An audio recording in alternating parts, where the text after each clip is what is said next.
जय भीम साथियों, the knowledge world में आपका स्वागत है।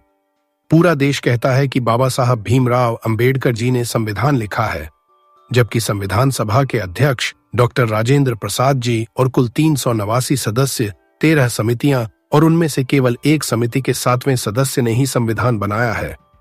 तो फिर अन्य 388 सदस्यों ने 2 वर्ष 11 माह 18 दिन तक क्या किया है? पूरा इतिहास और उसका विश्लेषण जानने के लिए वीडियो को अंत तक जरूर देखें।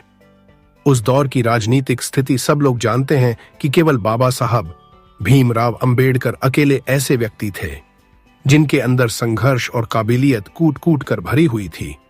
इसी के चलते गांधी जी से बाबा साहेब का विरोध सदैव बना रहा और गांधी जी हमेशा उनके विरोधी रहे। इसके बावजूद भारतीय संविधान अंबेडकर साहब ने ही क्यों लिखा और कोई दूसरा क्यों नहीं लिख सका?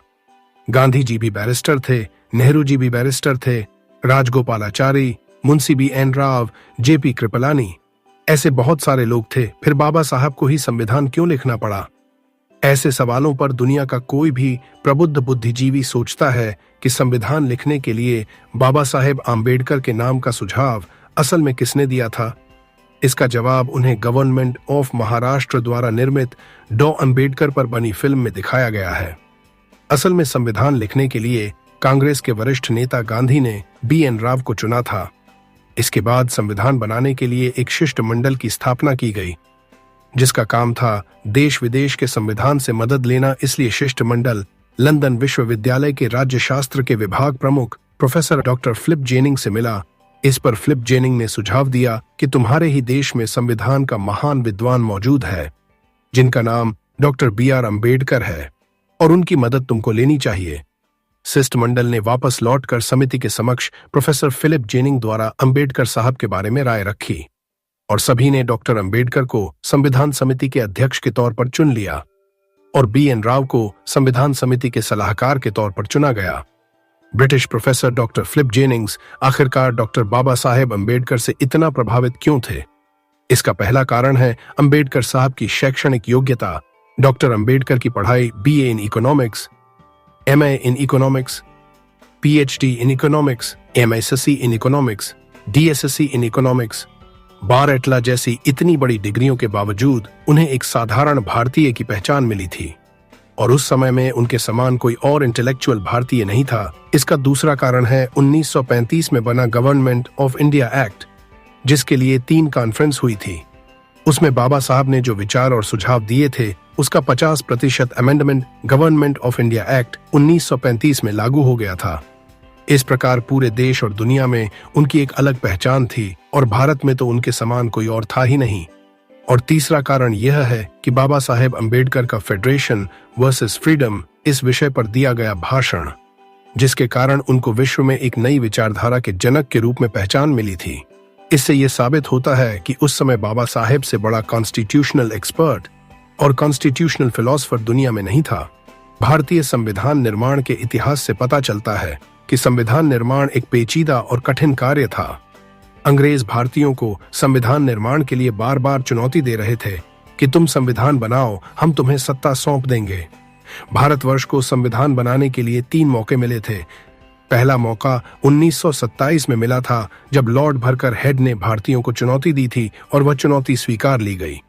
संविधान बनाने के लिए एक कमेटी बनाई गई, संविधान बनकर सामने आया, लेकिन भारतीयों ने उसे स्वीकार ही नहीं किया। दूसरा मौका 1930 में मिला था, जब भारतीय गोलमेज सम्मेलन में एकत्रित हुए थे। वहां फिर से भारतीय अपनी भूमिका में पूर्णतः असफल रहे, संविधान नहीं लिख सके। तीसरा प्रयास सप्रू कमेटी ने किया था, पर यह भी कमेटी ये कार्य नहीं कर सकी। इस कथन से एक सरल प्रश्न बनता है कि क्या संविधान निर्माण की योग्यता किसी भारतीय में नहीं थी? राजनीति की बात करें तो इंग्लैंड के प्रधानमंत्री विंस्टन चर्चिल केवल संविधान का कारण बताकर भारतवर्ष को आजादी देने के पक्ष में नहीं थे, लेकिन चुनाव में चर्चिल की हार हुई और इंग्लैंड में मजदूर पार्टी की सरकार बनी और एटली इंग्लैंड के प्रधानमंत्री बने। एटली महोदय भारतवर्ष के प्रति उदार थे और भारतवर्ष को स्वतंत्र करने की घोषणा कर दी। 15 अगस्त 1947 को भारतवर्ष स्वतंत्र हो गया।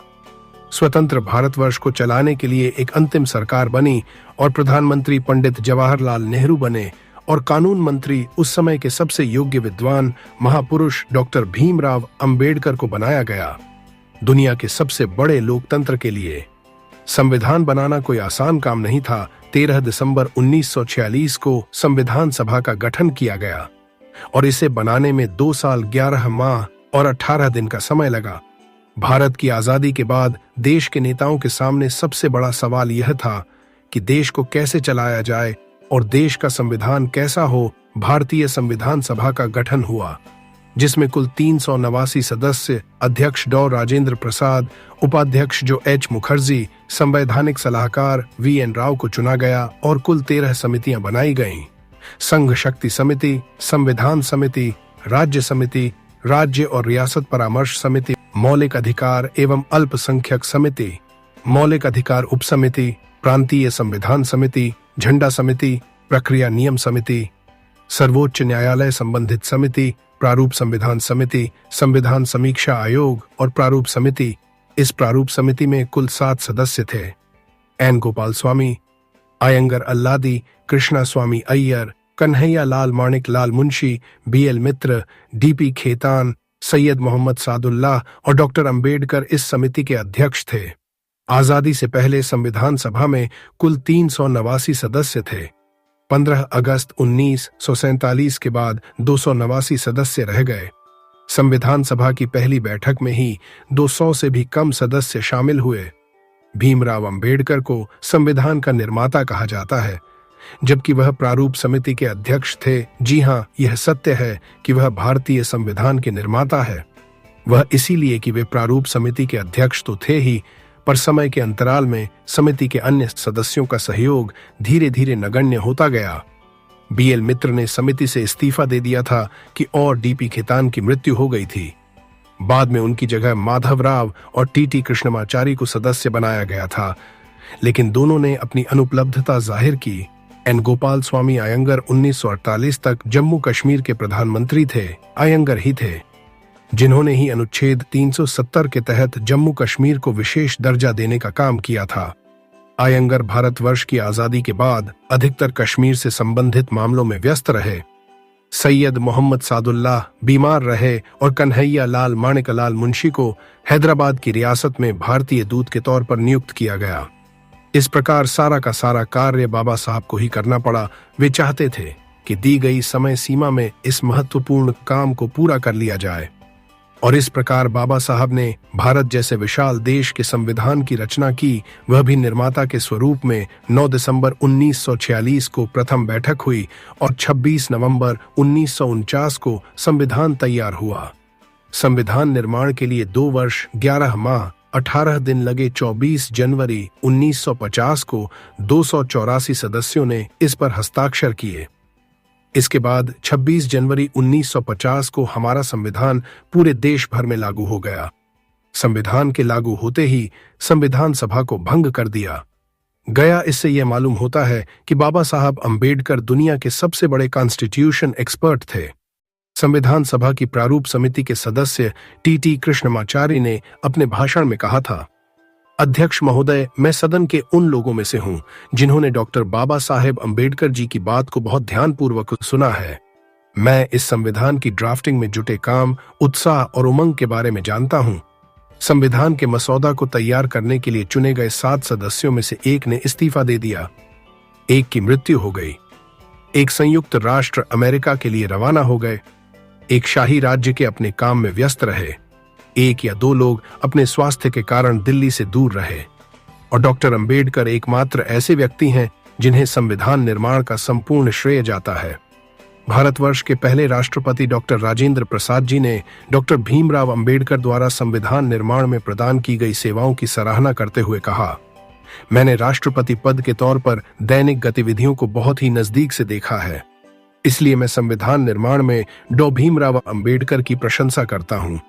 दोस्तों, आज की वीडियो में बस इतना ही। इस चैनल पर मैं बाबा साहेब और महापुरुषों के जीवन से जुड़ी छोटी बड़ी सभी जानकारी लेकर आता रहता हूं। यदि आप बाबा साहब को पसंद करते हो और अधिक जानना चाहते हो तो हमारे चैनल को सब्सक्राइब जरूर कर लें, ताकि इसी तरह के वीडियो आपको मिलते रहे। वीडियो को पूरा देखने के लिए धन्यवाद।